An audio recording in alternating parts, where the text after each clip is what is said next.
Let's bring in right now Riley Walters of the Heritage Foundation to talk about this. And look, there's been a lot of speculation. Markets have been steadily rising on hopes of a deal. But is this going to be a good deal, Riley, from what we know?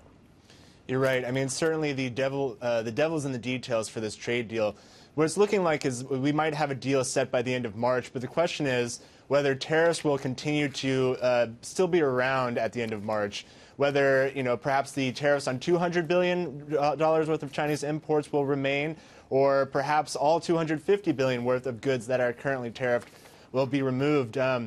I think for sure, I think what markets are hopeful and what a lot of Americans would like to see is a complete removal of these tariffs at this time. Well, speaking of markets, we should say that UBS put out a note saying that basically that if this deal is finally signed, you could see a 10% global rally in stocks. We're certainly hoping for that. But at the same time, it is about the intellectual property. Robert Lighthizer was on the Hill last week in the middle of all the other testimonies that we were watching on Capitol Hill. And he talked about the fact that, look, maybe 30 pages of the 100 pages that they had in their working document with China actually discuss the issue of intellectual property. That is the one thing that many investors have said and analysts said that they're nervous about, because that we're not going to be tough enough when it comes to the theft of intellectual property. And that's a big sticking point for President Trump. It is. I mean, intellectual property, if anything, has been the great unifier of this trade sort of negotiations. It's what's brought both opponents and those who agree with the trade war together around this issue. That's why we haven't seen as much pushback against the trade issues as we would have liked to see. But it's also one of the major sticking points.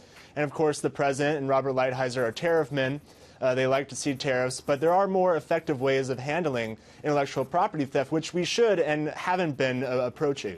It's interesting because Steve Bannon, the former advisor to the president, has been very vocal on the airwaves over the weekend, saying that he doesn't think that we should be signing a deal so soon. He thinks that it could take almost a year to really get the best deal for the United States. Other critics of the president saying that he needs a win on the heels of what turned out to be no deal with the North Koreans. Do you agree with that? I think the sooner the deal, the better. There's going to be a lot of speculation, or a lot of people in the president's ear saying he should continue to hold out until something happens. Well, at that point, you're 2 years later, and you're into an election, and you can't really get anything done because you waited too long. And meanwhile, the United States is losing economic strength because these tariffs are affecting Americans too, and Americans don't want to continue to see, especially the farmers, they don't want to see these costs for another 2 years. Well, and also this potential $18 billion energy purchase from Cheniere Energy, that's also being reported by the Journal again, that report came out yesterday. Really quick, I do want to ask you on the political side here, President Trump certainly has been vocal. Besides that 2-hour speech he gave at CPAC on Saturday, he also tweeted about why he thinks that things went wrong with him when it came to North Korea. And I'm wondering if you think that the failure with the North Koreans means that the Chinese are going to have a little bit of leverage over President Trump. And do you think that Mar-a-Lago is the place where we get this final agreement signed?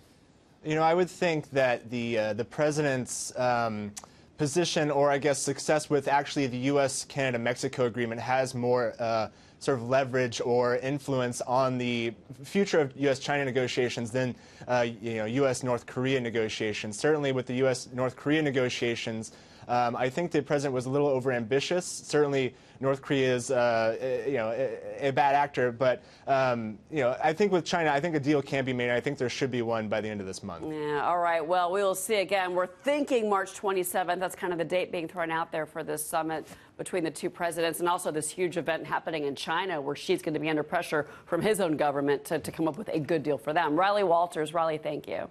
Thank you.